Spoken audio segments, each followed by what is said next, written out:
¿Por qué escribir sobre la Revolución Cubana? En primer lugar, porque consideramos que hay tres problemáticas que, aunque en la agenda oficial de las academias y del mundillo convencional se dan por finiquitadas, por perimidas, por asuntos de modé, que digamos, ya no tienen supuestamente vigencia, nosotros consideramos que son problemáticas de una actualidad impresionante.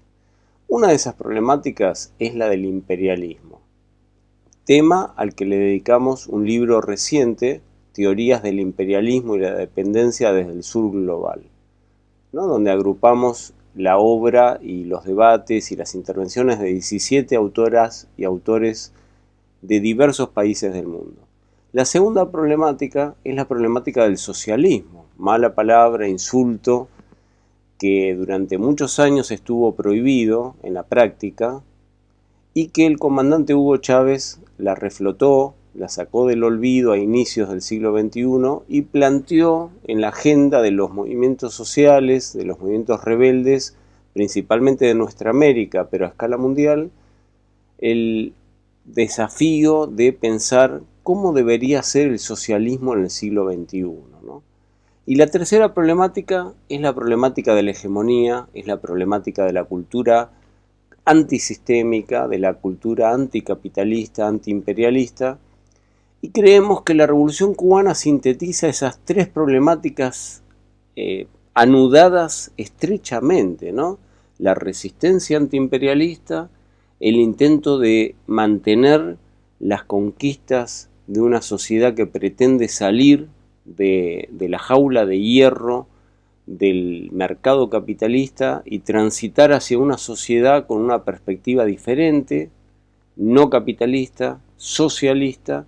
En tercer lugar, los problemas más candentes, más actuales que podemos imaginar en torno a la hegemonía, a la cultura, a la recreación de los consensos de la revolución socialista. Por eso seguimos, como durante tantos años lo hicimos, muy atentos, muy atentas a los problemas, a los desafíos, a las discusiones de la Revolución Cubana. Le dedicamos ya algunos libros. Uno de ellos recopila las clases de nuestra cátedra Che Guevara, que durante varios años, casi ya un par de décadas, una cátedra itinerante, hemos desarrollado en distintas instancias: la Universidad Popular Madres de Plaza de Mayo, la Universidad de Buenos Aires, el hotel recuperado y gestionado por sus propios trabajadores, el Hotel Bauen, bastión durante mucho tiempo de la resistencia popular argentina, la fábrica metalúrgica IMPA, otra fábrica, una empresa recuperada y gestionada por sus trabajadores y trabajadoras, la Escuela Piquetera 22 de agosto, Héroes de Trelew, es decir, diversas instancias, como también la Villa Miseria, el barrio popular 1-11-14, que es un barrio muy popular de Argentina, de los más pobres y humildes de nuestro país. Esa cátedra Che Guevara, en todas esas instancias, la Universidad de Madres de Plaza de Mayo, las fábricas recuperadas, el hotel gestionado por sus propios trabajadores, la Villa Miseria con la comunidad boliviana, la misma Universidad de Buenos Aires, en esas instancias desarrollamos la cátedra Che Guevara. Y muchas de esas clases fueron desgrabadas y reunidas en un libro conocido como Ernesto Che Guevara, el sujeto y el poder. Sacamos un segundo libro sobre Ernesto Che Guevara y la Revolución Cubana. Tenía que ver con sus cuadernos de lectura de Bolivia, material inédito hasta el año 2011 aproximadamente, que había quedado en poder del ejército boliviano. También publicamos un libro biográfico, pero que inserta el pensamiento y la obra de Fidel en toda la historia de la Revolución Cubana. Es decir, le dedicamos varios libros a Cuba. Pero en los últimos 2 años ha habido una serie de debates, discusiones renovadas en torno a la Revolución Cubana, y continuamos esa tarea con estos 2 nuevos libros. Uno de ellos se publicó en forma digital a través de la editorial Ocean Sur y en forma impresa a través de la editorial cubana de Ciencias Sociales. Se llama Hegemonía y Cultura en tiempos de contrainsurgencia soft. ¿De qué habla ese libro que salió al cruce de las polémicas, las discusiones a fines del año 2020 y comienzo del 2021? Principalmente es un libro de polémica. ¿Con quién polemizamos? Polemizamos con el supuesto programa político-cultural que se pretendió instalar en la Revolución Cubana como una alternativa contra la Revolución Cubana. Un programa que se presentó en formatos diferentes, algunos impregnados de liberalismo, otros impregnados de supuesto republicanismo, algunos otros con ropajes y guiños y tics aparentemente socialdemócratas, entre comillas, pero en el fondo, sean liberales, republicanos, socialdemócratas, ese conjunto de programas, de proyectos, de laboratorios de ideas en torno al manifiesto Articulación Plebeya, a la página La Joven Cuba, al laboratorio de ideas Cuba Posible y distintas instancias que circularon por las redes, estaba profundamente impregnado del espíritu de la contrainsurgencia norteamericana, ¿no? Y también europeo occidental. Financiados muchos de esos programas, proyectos, blogs, financiados por instituciones como la Open Society Foundation de George Soros, financista famoso, tristemente famoso a nivel mundial, financiados por la Fundación Federico Ebert de Alemania, cabeza del imperialismo europeo occidental y de la OTAN, estaban muy vinculados a la contrainsurgencia, ¿no? Aunque se presentaran en un lenguaje amable, aparentemente diferente del terrorismo histórico que anida en Miami, en la Florida, esa contrarrevolución terrorista que pone bombas, que mata gente. En el año 2020 se intentó presentar en Cuba ese experimento de un supuesto golpe blando, de una aparente ideología de la disidencia light, de una disidencia dialoguista. Bueno, para nosotros fue una estafa intelectual, política, cultural de baja categoría. Y por eso salimos a polemizar, brindamos abundante bibliografía, tratamos de ir a las fuentes, tratamos de ir directamente a Soros, a Popper, a los republicanos que no se citaban, pero de ahí salían las ideas centrales, fundamentalmente provenientes de la socialdemocracia española, o del viejo eurocomunismo reciclado en varias secuencias, y salimos a polemizar. Era un libro centralmente de polémica. Hegemonía y cultura en tiempos de contrainsurgencia soft es un libro de polémica, abierta, contra esa ideología de la disidencia, entre comillas, financiada por el imperialismo. ¿Sí? A sueldo regular, ¿sí? Cobran regularmente mes a mes dinerillos sucios, manchados de sangre, de instituciones contrainsurgentes, como son la Fundación Ford, la Fundación Open Society Foundation, la Fundación Federico Ebert, distintas instancias de becas, pasantías académicas, en fin.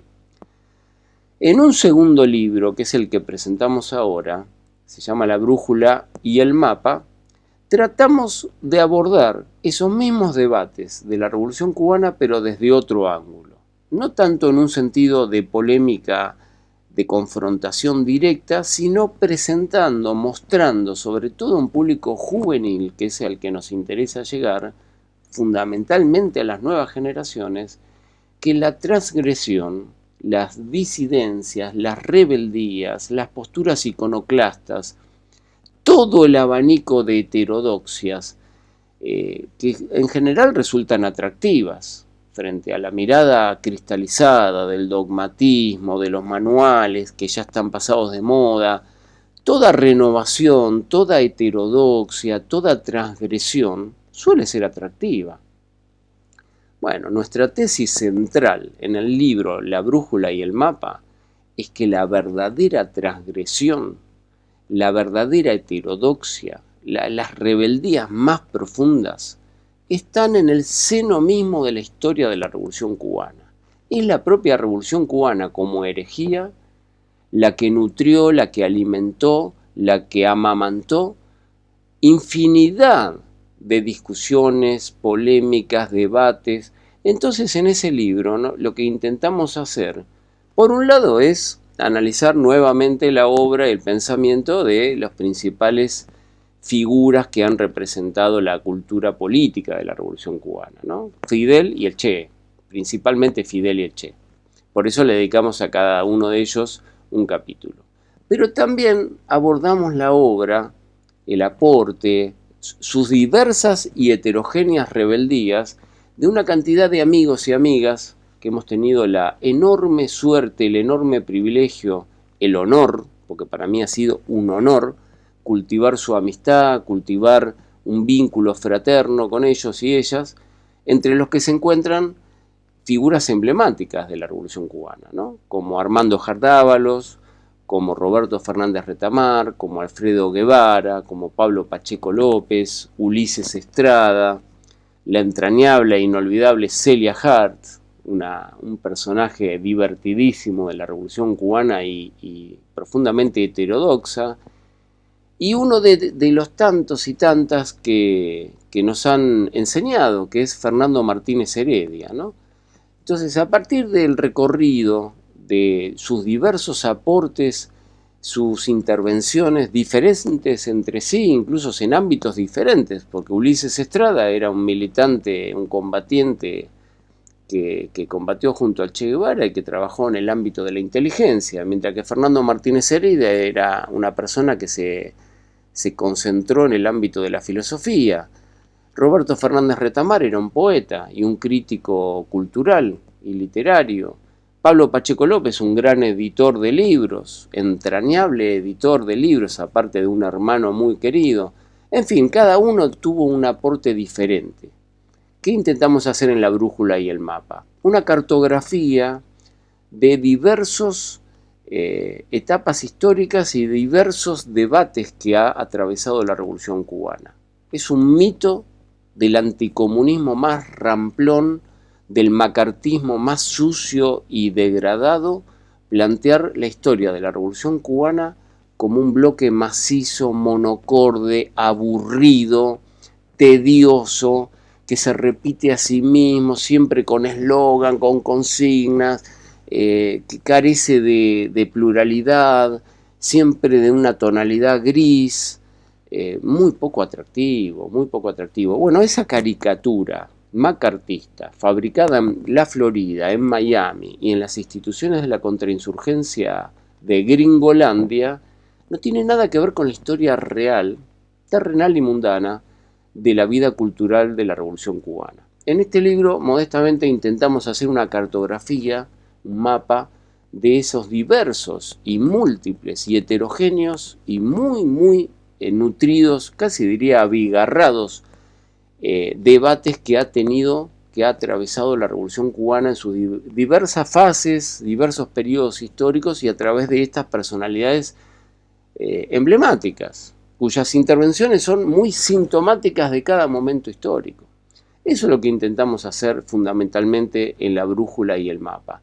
Cultivar, recrear ese vínculo de amistad, de fraternidad, pero al mismo tiempo analizando, ¿no?, con fuentes, ya sea desde el testimonio, la entrevista, la fuente bibliográfica, diversos recursos literarios, tratar de analizar lo que aportó la Revolución Cubana y lo que continúa aportando en el terreno de las ciencias sociales, de la crítica cultural y en el terreno de la cultura.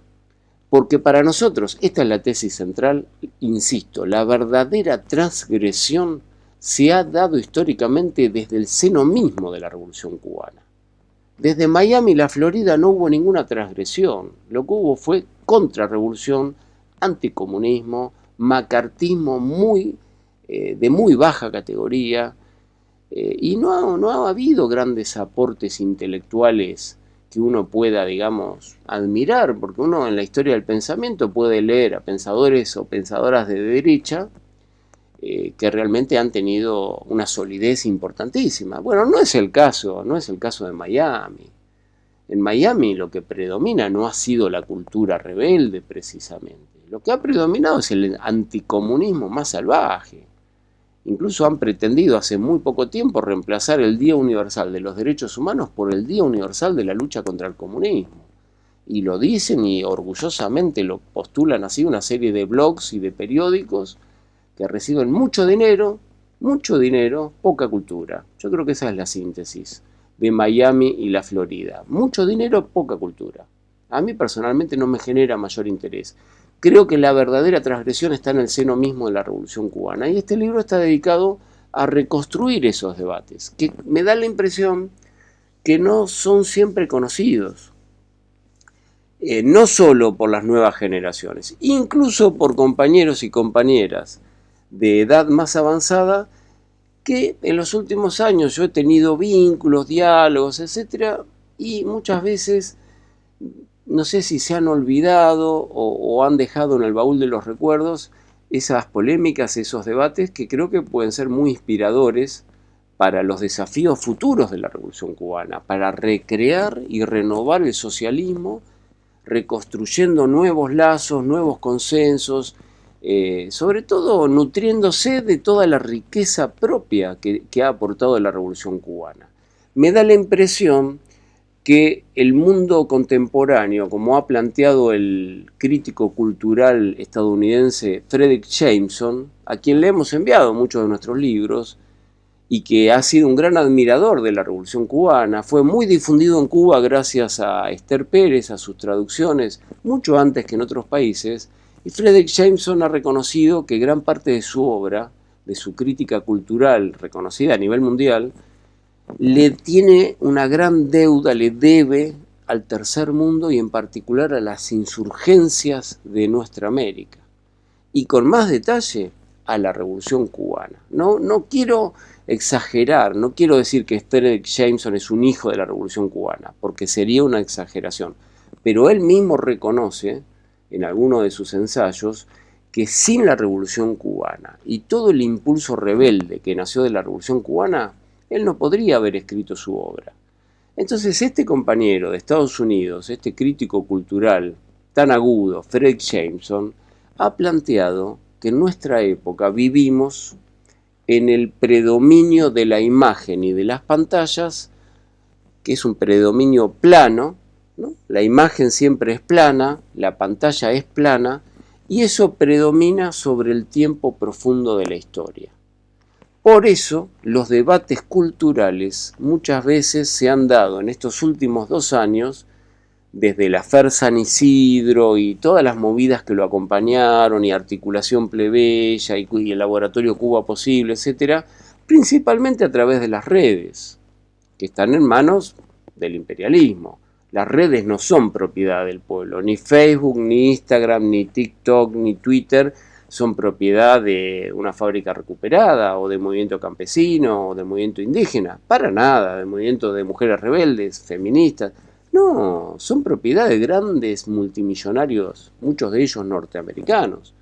En ese ámbito, con esas reglas, con esa dictadura del algoritmo, se ha dado gran parte de la discusión en los últimos años. Nosotros consideramos que hay que abordar ese problema, hay que afrontar el predominio de las redes y este reinado dictatorial de las pantallas por sobre la cultura, por sobre el tiempo profundo de la historia, según la expresión de Fredric Jameson, pero al mismo tiempo hay que dar un debate en el terreno más profundo, y por eso es que seguimos escribiendo libros, porque hay que intervenir en las redes para poder llegar a un público juvenil que se maneja fundamentalmente a través de las redes, sin abandonar el mundo de la cultura del libro. Yo creo que no son incompatibles esos dos mundos. Y la brújula y el mapa trata de traer al presente, trata de recordar, de rememorar, que es una de las grandes formas de conocer, rememorar, trata de rescatar del olvido y de las tinieblas del olvido gran parte de los debates culturales que no van a aparecer en TikTok, que difícilmente nutran las discusiones en Instagram, en Facebook, en Twitter. Entonces, damos el debate en las redes, combatimos la dictadura del algoritmo, pero también aportamos libros para discutir.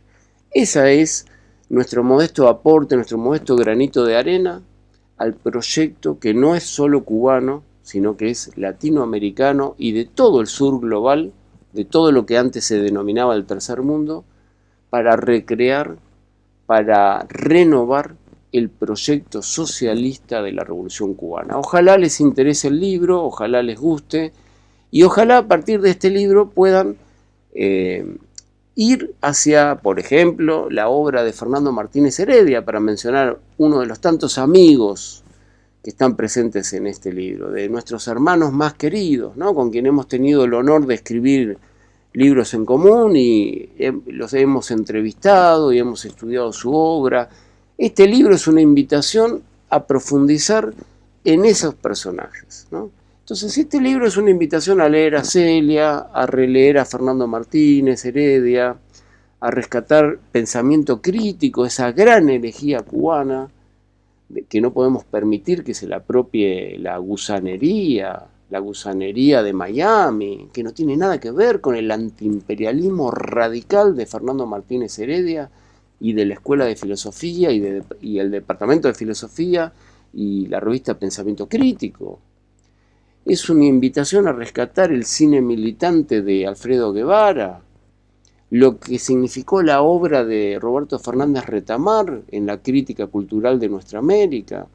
En fin, es un intento de rescatar lo mejor que produjo la Revolución Cubana, pero no como un dispositivo de museo, sino en función del presente y de los debates futuros de la Revolución Cubana y de la revolución en nuestra América. Ojalá les guste, ojalá les interese y les mando un gran abrazo desde Argentina.